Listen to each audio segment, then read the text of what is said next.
नमस्कार, मी पंजाब डक. आज आहे 3 जुलै 2026 आणि पाहू शकता या ठिकाणी आमच्या इकडे रिमझिम पाऊस सुरू झालाय. पण राज्यातल्या सर्व शेतकऱ्यांना सांगू इच्छितो की आजपासून राज्यात दुपारनंतर खूप ठिकाणी पावसाला सुरुवात होणार आहे. म्हणजे विदर्भात, पूर्व विदर्भ, पश्चिम विदर्भ 6 आणि 5 11 जिल्ह्यामध्ये दुपारनंतर पावसाला सुरुवात होणार आहे. पण राज्यात सांगायचं झालं तर खास करून नाशिक जिल्ह्यातल्या शेतकऱ्यांना अंदाज लक्षाचा, मुंबईपेक्षा नाशिककडं मध्ये 4, 5, 6, 7च्या दरम्यान माझं तर म्हणणं एका दिवस नाही, ह्या 8-7 दिवसामध्ये 1600 ते 1800 मिलीमीटर पाऊस पडेल इतका नाशिक जिल्ह्यामध्ये पाऊस पडणार आहे. म्हणून नाशिकच्या जनतेने सतर्क राहावे, कारण की गोदावरी नदीला पूर येणार आहे, कारण की अतिवृष्टी होणार आहे. मुंबईपेक्षा नाशिकला अतिवृष्टी जास्त होईल. मुंबईला जरी पाऊस कमी झाला पण नाशिककडे जास्त पाऊस पडणार आहे. म्हणून हा अंदाज सर्व शेतकऱ्यांनी लक्षायचा. राज्यात सांगायचं झालं तर आजपासून 3 तारखेपासून राज्यात बऱ्याच भागामध्ये पाऊस सुरू होणार आहे, म्हणून हे लक्षायचं.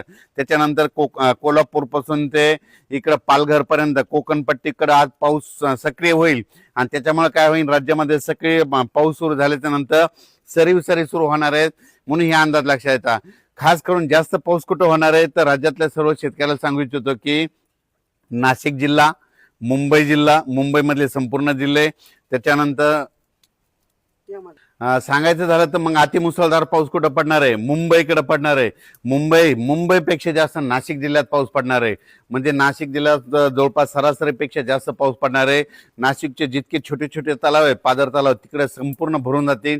म्हणून हे अंदाज सर्व शेतकऱ्यांना लक्षायचा. गोदावरी नदीला देखील पूर येणार आहे. नाशिक जिल्हा, त्याच्यानंतर परत पाऊस पुन्हा नंदुरबार जिल्हा, धुळे जिल्हा, संभाजीनगर, अहिल्यानगर, अकोले, संगमनेर, ओझर, विघ्नर.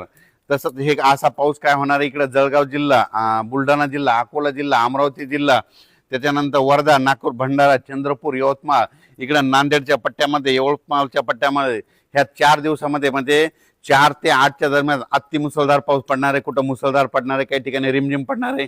म्हणून हा अंदाज लक्षात येतात. उर्वरित राज्यात मात्र सगळीकडे पाऊस पडणार आहे आणि सर्व शेतकऱ्याची पेरणी होणार आहे. म्हणून हे देखील सर्व शेतकऱ्यांनी लक्षात घ्यायचं. राज्यात सांगायचं झालं तर सगळ्यात जास्त पाऊस मग नाशिककडे होणार आहे ना. म्हणजे मुंबईला जितका पडला त्याच्यापेक्षा जास्त नाशिक जिल्ह्यात पडणार आहे.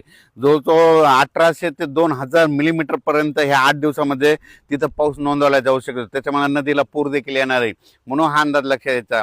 राज्यातल्या सर्व शेतकऱ्याला सांगू इच्छितो की सातारा जिल्हा, सांगलीकडे देखील, सोलापूर जिल्हा, बीड जिल्हा, त्याच्यानंतर धाराशिव जिल्हा, लातूर जिल्हा, परभणी जिल्हा, जालना जिल्हा, नांदेड जिल्हा, हिंगोली जिल्हा, वाशिम जिल्हा ह्या भागामध्ये आज काय होणार आहे, दुपारनंतर चांगला सरी सुरुवात होणार आहे.